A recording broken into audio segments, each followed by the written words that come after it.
Promesse biblique du jour. Nous avons vu, en ce qui concerne la prière, qu'est-ce que la prière et où peut-on prier. On a vu qu'on pouvait prier en tout lieu, partout.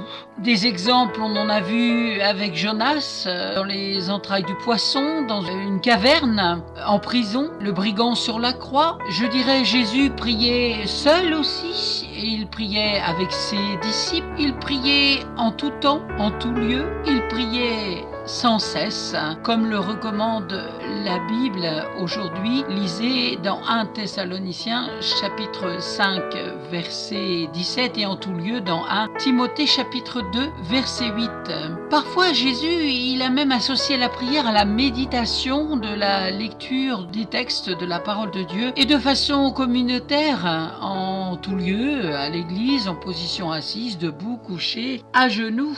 Et quand prier? Le matin, le soir, le jour, la nuit? Je dirais en tout temps. Dieu est toujours disponible pour entendre les prières qui lui sont adressées. Nous pouvons lire cela dans Éphésiens chapitre 6 verset 18. Priez par toutes sortes de prières et de supplications en tout temps. À qui devons-nous nous adresser? À Dieu, bien sûr, mais dans un seul nom, le nom de Jésus, sans autre intermédiaire que lui. Les prières adressées à tout autre que Dieu le Père au nom de Jésus-Christ sont vaines et inutiles, nous dit la parole de Dieu. D'ailleurs, dans 1 Timothée chapitre 2 verset 5, il est écrit: car il y a un seul Dieu et aussi un seul médiateur entre Dieu et les hommes, l'homme Jésus-Christ qui s'est donné en rançon pour tous. Et Jésus a dit dans Jean chapitre 14 verset 6, nul ne vient au Père que par moi. Amen.